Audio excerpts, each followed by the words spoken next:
everybody. Welcome back for another episode of Total CEO. I have an awesome guest on the show today. Hey, listen, entrepreneurs, this show is always about us business leaders.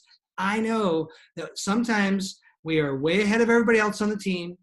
Our hair is on fire. We got all kinds of things moving. We are freaking out that our marketing message is in alignment with who we really want to work with, and we're not paying attention to a whole bunch of other stuff. Well, I've got a specialist on the show today whose entire company is designed to help you and I pay attention to those things. I'd like to welcome Molly Montgomery to the show. Molly, welcome thanks for being on our show today.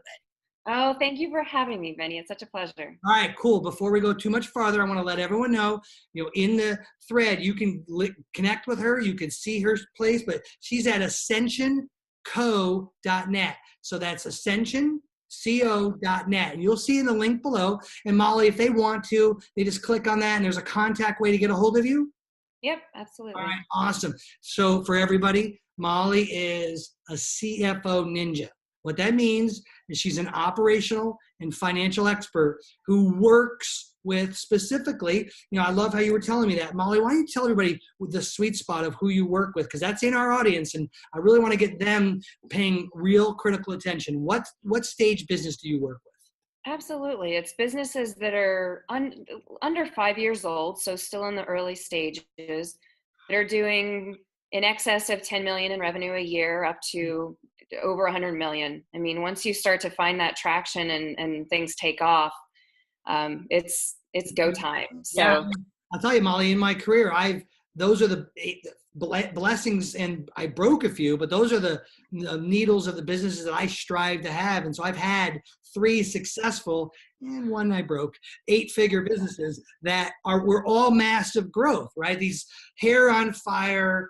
You're literally only focused on your marketing message and hope you have warm bodies in the office who are doing things. How do you get that guy, looking right at me, how do you get that guy or gal to actually how do you get their attention, and what critical service you offer them? Well, you feel it when you're in it. You're growing a company that takes off that way. You feel it as an owner, as a CEO, as the creator of that massive ball of energy. So it's usually, when I'm talking to somebody, there's usually something specific that is happening that they don't know how to deal with or resolve, and they're looking for a financial expert or a CFO, or a tax situation comes up. A lot of times people don't even realize, taxes are not something people want to talk about or even think about until the notice is sitting in front of them. And so a lot of times that's what it comes down to, is a specific situation. And then my background, I spent a lot of time in the forensic world. And so I know you don't want to be going in and just solving that problem. It's never just that one thing. You're right. There's a thorn in the paw, and we're just guessing as to what it is. And so your first job as the removing of the thorn from the paw is to find out the real issue. Because when they're calling you, the real issue isn't what they think it is. It's something else usually, right? Right. It's that, the picture of the iceberg where there's the thing that needs to get resolved, the more critical situation, and then really understand what are the underlying factors of what's going on in the company. And with a high growth company that, we both know fully accountable, and we service a different sector in the market. I think my business partner, Chris, and you are going to be pals. I can tell already. You talk alike, you think about it the same. You're operational experts first, which is unusual for an accountant, right? Yes. Right? As a CPA, it's usually chart of accounts, kind of very disciplined structure, not heavy on advice, not heavy on opinion, right? So how do you separate yourself from the crowd when the owner, kind of puts you in that box? Oh, it happens all the time. And it's usually just getting in the conversation right away. It's a very fluid connection. And I understand from all that I've seen I've been doing this for 15 years now. Every company that I've worked with of every size, from startup to large public companies, boards, executives, I see the dynamics of what's going on at a personal level as everybody is trying to deal with this. You see the intimate details of what's going on in the background while people are making critical decisions. And it's just, I guess that's just something that a unique ability that I have from the personality side of it, that I just connect to people, and I relate to them. I relate to what they're going through, and I understand it's not just the numbers. It's not just the thing that we're talking about. There's a lot more behind it and why it's important. And All so I right, just, listen, tribe, we are with Molly, the chief ninja over at ascensionco.net. And so if you want to check out more about her, there's a link for you. And if you're listening and you're not on our watching show, then hey, go check her out at ascensionco.net. If you're the right fit, she'll figure it out with you. But Molly, let's dive into a thing that, here we go. Let's play with me or any of the other business owners listening. We have this exploding business. Everything's rolling. What are some signs that I need to hit the bat phone and ring up Molly to have a conversation about which direction we're heading? well, usually if you start to feel like you might need a CFO, I mean, that's usually where people are trying to figure out, do I need a Let me CFO? account this a little bit. Or even I don't back in. think, I don't think as business owners, we even know what the freak that means. We Okay, fair enough. we Sure. don't know what that, because even I'm thankful to have fully accountable, and the team over there is awesome. And I'm a business owner, and I built that because I didn't know what the heck I needed. I just knew I sucked at numbers. And so I just want to start again, like the business owner, we think, old school CFO is different than today, the stuff, Very much so. Very right? much so. So I don't even know if I can ask the right question. How do I know I need a CFO? So can I come back one layer from that? Because that assumes I even know what the freak that person does. How do Oh, that's a I funny. Yeah. know where I need to call Molly? What are some signs in the business?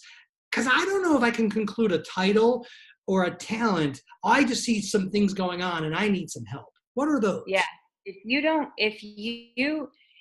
don't know what's going on with your finances, if you don't fully understand what is going on with the financial flow of your company, yet the traction, you can feel the growth, the revenue increasing, you feel that pressure Yeah. of those two things happening at the same time, and it's getting more and more foggy of what's actually going on with your finances, and yet that you feel the momentum picking up. That's the point. That's that pressure point that I you would like that. So what you're talking about is like, I say this, and this is why we created that business. And that's why people like you are awesome, right? We need more of this. And all you business owners listening, this is not a CFO chart of accounts, make sure everything's working stuff. We are talking about some major stuff. If you don't know what's a real margin in your company and you're exploding and you're growing, Molly, I remember a time when I hired 20 people in a room. I walked in, they all smiled. I gave them a brief description and said, are you guys ready to roll? And there was about 40 of them in the room, and about 20 of them gave me the right look, and I felt like the temperature was right, and I just started hiring around the room. That was what kind of growth I was talking about, right? exactly. But I had no idea whether I was making 5% or losing 5%. I just knew cash was coming in like crazy. And our message was working, and we needed to service our customers. And we were the 7th largest hosting company on the planet at that point. And we were just exploding in growth. And the thing that took us down was I never appreciated margin. When we were growing, I never forget some of the, deferred liabilities and deferred obligations in revenue on longer contracts. That's our people probably don't want to hear you and I talk about that. Need to hear that. Yeah. I don't want to actually talk about that. But what was it really a shame was I closed and broke that company because I didn't appreciate margin. How do you get owners to start really appreciating this? Well, it's a shift from when you get the company going. Like your main focus is to get that traction, to find that fit where the marketing message is working. You understand, you really truly find that fit where you have something so valuable to offer, and people are knocking on your door, handing you money, paying you. Yes, the revenue is the first thing that you're aiming for. Yeah. Once that gets going, I mean, those first, whatever it is, a year, 2 years, you're in a very go-getter, very reactive mode. And it's truly just a process that you go through of shifting from being so reactive and putting out fires to how can it be a more graceful approach to where we can sit back and make a more proactive, strategic decisions. So one of the things for me, Being able to shift from one to the other. right. So I was going to just that thing right there, that shift. So one of the things for me is I serve an idol, and my idol is I believe that gross revenue solves all problems. Now, Right. unfortunately, it's a false idol, and it's not good, and it's gotten me into a lot of trouble. But what I've learned about myself is that I actually get anxious about the numbers. I mean, sometimes I don't even want to know them. I know that sounds pretty messed up, but as a marketer and a grower of the business, I feel like expense management stifles me a little bit. Like Oh, see, and that's how do the you thing. make both work? Well, and I think it's also just getting over that hurt, just letting that go. It's not about expense management. It's about fin- financial flow. I love that. It's Let's you have this, stay right there. Don't go anywhere else. What do you mean? What do you mean by financial flow? Because that's the coolest thing you've said so far. yeah, it's the money that's coming in, and receiving it, and knowing that it's going in the right, you're sending it out in the right direction to keep that growth and the traction going, and with a very sturdy foundation where you feel that confidence that that's what's happening. So how do you find putting a voice in with all your clients being the king know-it-alls? Right. So if you're working with me, I already know where I'm going. If I put it to 10 million heading towards 100, I already know where we're going. I'm blowing money like crazy. So how do you work through that dynamic? Well, it's taking that vision and looking at and turning it into an actual looking at the financial projection, the financial model.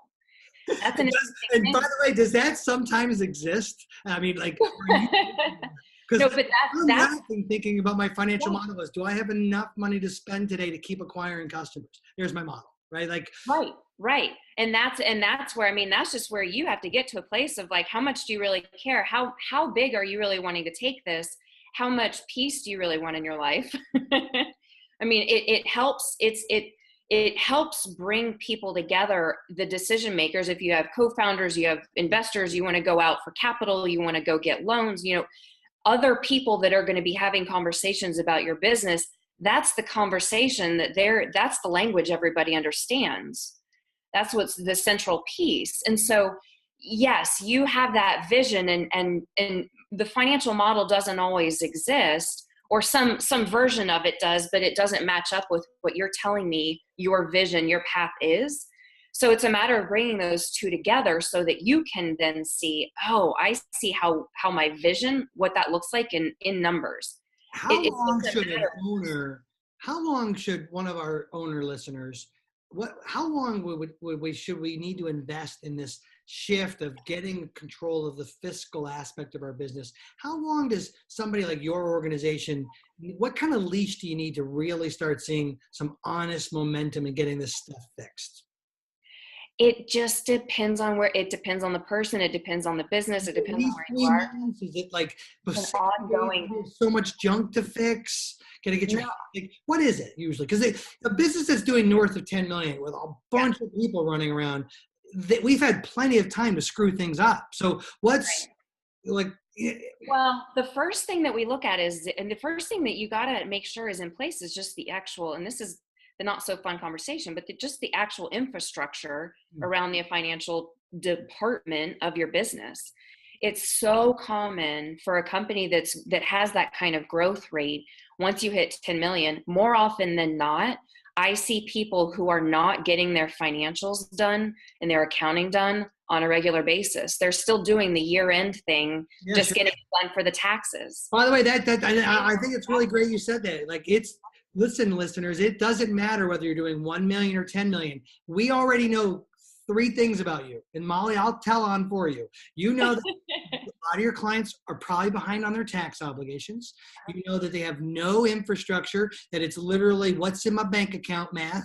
Yeah, And there is nobody on the team who's focused on financial discipline. These are three things we already know, right?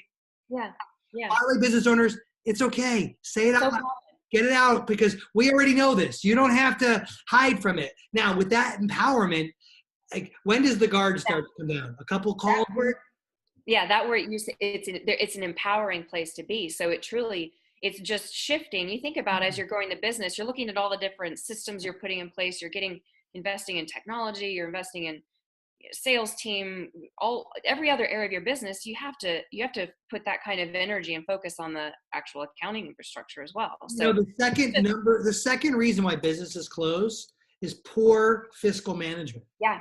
It's unbelievable. And business owners think it's like, get your QuickBook account set up and just put everything in there and everything's good.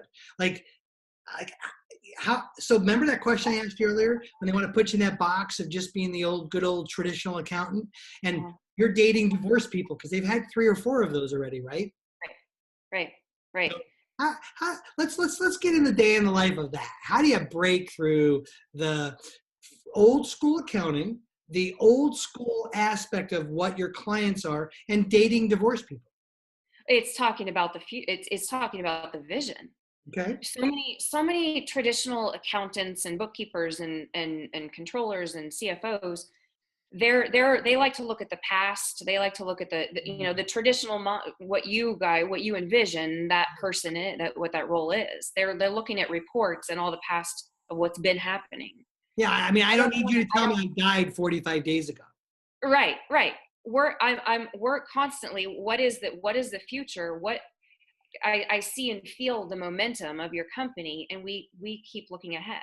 So are you typically, with a company of that size, north of 10 million, lots of growth, there's probably already somebody doing reconciliation, some kind of bookkeeping, some type of entry, paying bills. So when you come in, are you helping that person and the owner, and you're kind of investing in both of them, or 3 of them, as opposed to coming in and trying to be one of those people? Like, right. We're just getting the alignment in place.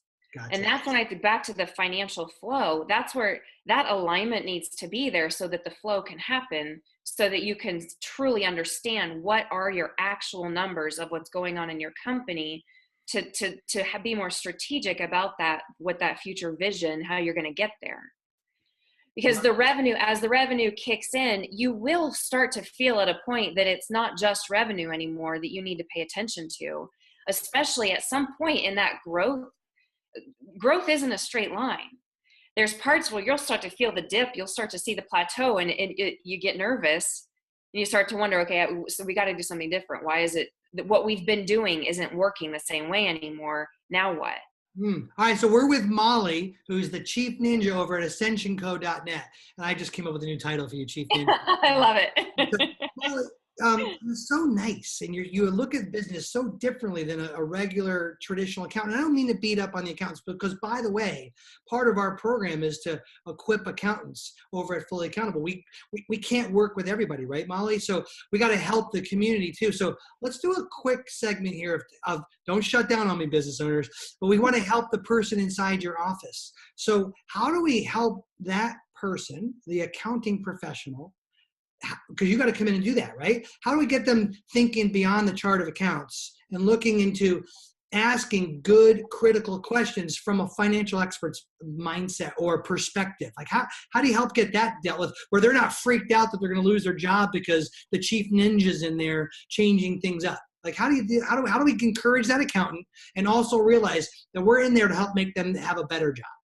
Yes, yeah. And it's it's hit or miss. Sometimes it truly is that they just aren't in the right they aren't the right fit, because you start with a bookkeeper who's really good with QuickBooks, and they don't fully understand what they've gotten themselves into, and they can't, the pressure of how fast the growth is happening, either they're going to be able to go with it or not. So that's usually a fair question of, are you truly in the right setting and the right environment to be able to take it on? Because it's a heavy, it's an intense spot to be. And I don't think I think a wonderfully well-intentioned accounting professional who it probably is, let's be honest, probably the best financial expert on that team, right, that you walk into. Yeah. I don't know that they woke up wanting to do anything other than good old right down the middle accounting, right? Yeah. And then the owner, me, I want them to ask really good operational questions. And this person isn't even thinking like that. And so that's sometimes the friction that I'm dealing with accounting professionals. How do you help? Let's go back to that kind of murky question. So for the people who truly that person start to critically think the way you walk into a client's engagement thinking. So the key connecting piece is that person needs to making sure that there are financial statements prepared and provided on a monthly basis that are accurate. And a lot of times, if there's bookkeepers, there's accountants that think, oh, well, quarterly we'll get it caught up. You know, they don't fully file a tax return and do it annually, which is even worse. Yeah, right. But what they'll start to realize, the conversation that's important to have is what it takes to get financial statements done on time accurately every month. It takes a lot. And it uncovers where the inefficiencies and the disconnects are in the operational side. If the financials and the accounting can't get done with a smooth, easy close process every month. And that's another thing I thought maybe you were going to address, and let's go there, because I know you think this way. One of the things I think happens to this bookkeeper or the controller is they, like, you walk into a gauge, you can get pigeonholed into something.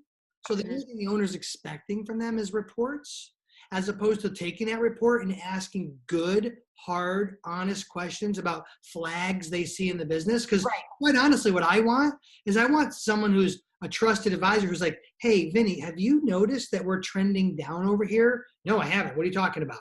Right. I would love it if my controller talked like that to me. So that's the second piece, because the first piece is I see it a lot where there's the actual reports the details aren't looked at close enough. And so then you're asking questions about reports that aren't truly accurate. Right. So the first piece is making sure you're getting them.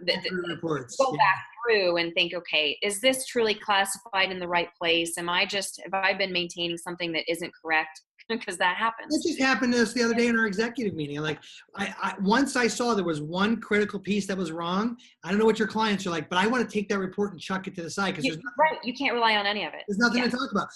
And by the way, it might be melodramatic. It's just how I am. Once there's something off, I can't talk about the rest of it, because how can I trust it? No, that's not melodramatic at all. That is exactly right. The minute you find something that you can't rely in those numbers, then you have to question the entire thing. But the next step, might move on to a different part of the meeting, because you're not going to talk about anything. It's worthless. Yeah.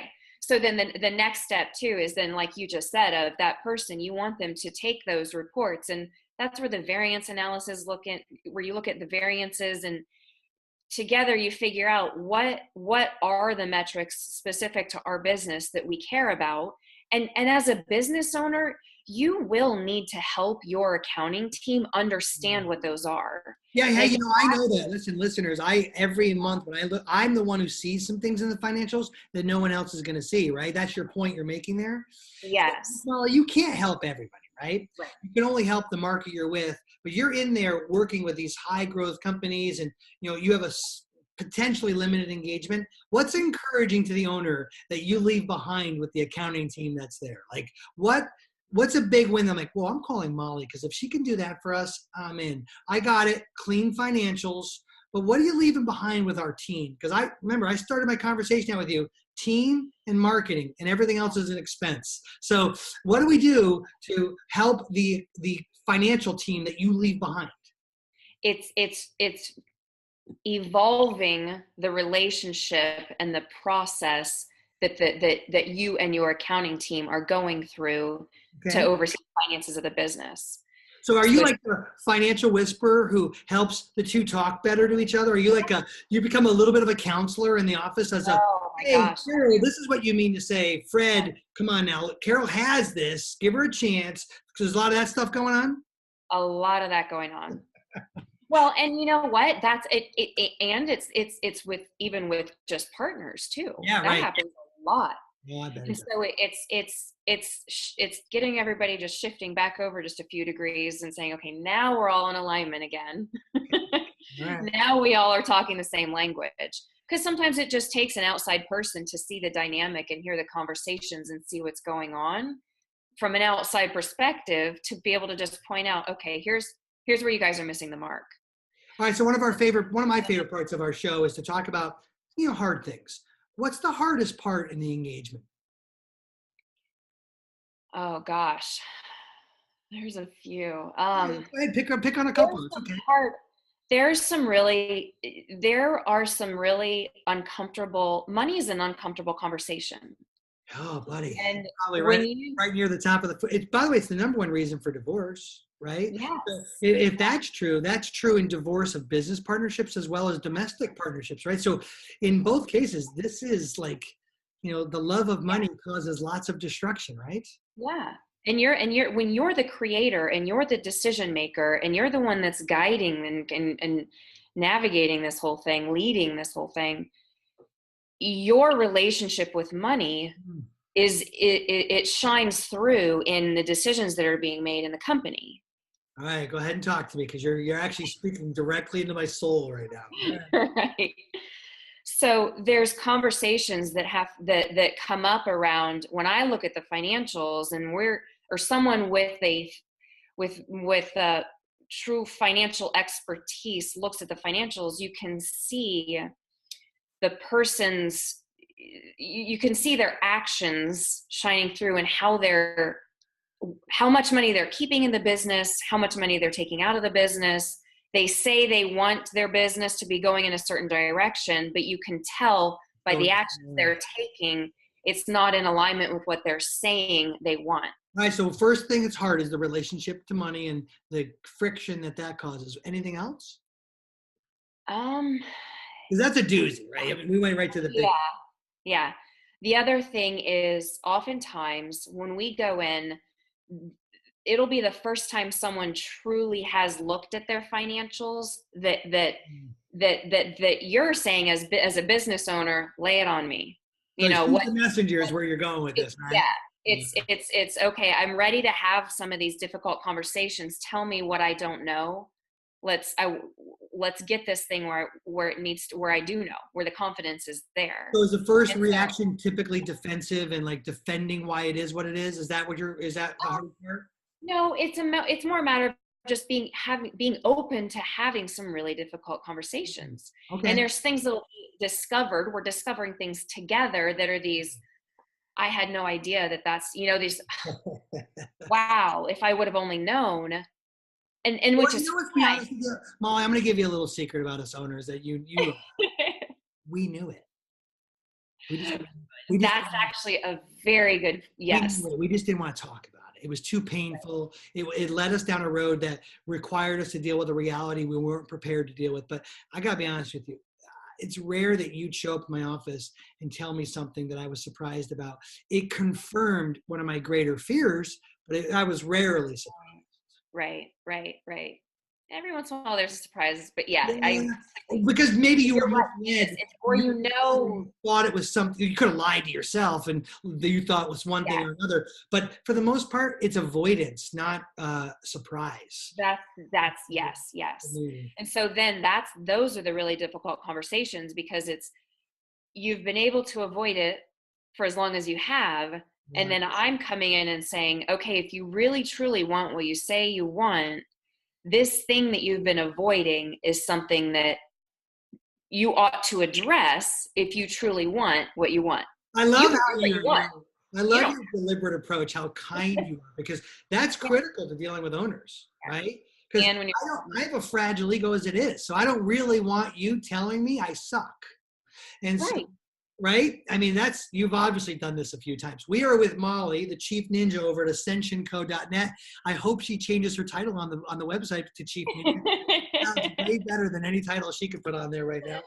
Right, we're nearing the end of the show. So what I like to do is sometimes, depending on who's with us, what's one bit of advice you would give somebody right now? Let's just say they've got people on their team, whatever. What's from you, your perspective? Hey, business owner, go do this one thing. If you never hear from me or I never call you, Molly, what's the one thing you'd tell somebody to go do right now? Oh, it's probably not at all what you're going to be expecting to hear me say, but it is. We're helping to feed them, right? Us. Yeah. What's the one thing to do? I say the one thing is to make sure, go find a quiet spot to sit with yourself and make sure that what you are creating is in alignment with what you know you want to be creating. Okay. All right. A little personal development here from my CFO. I love it. So go get quiet, right? Go sit on a mountain, pray, whatever you do to get in a quiet place, get there. Now what happens? Okay. That's the advice. Let's not go any farther than that. That's the advice. Molly, one of the things I love to do on the show is what can our people are awesome at this, so don't disregard this. What can we do for you? Oh, wow. I'd love to connect. Come connect with me online. I'm more and more putting my voice out there and trying to understand more of what the pain points are, what people truly are wanting and needing at a bigger. To talk about in a social setting, right? Tough to admit that I don't know my finances and I have no idea how much money I have in the bank account, and I'm not sure if I'm going to make the next 6 payrolls. Really tough to admit in a social setting, right? Put it out there. Yeah. It's so I think that's it of being okay with wherever you are and putting it out there and supporting each other. And I mean, that's it. I love getting into the conversations. All right, Molly, it's been great today. I've really enjoyed this. I guarantee our listeners did not expect a very nice, cool CFO to have this conversation. So, Molly, thanks for the time today. Thanks so much, Vinny. I appreciate it. I had a great time.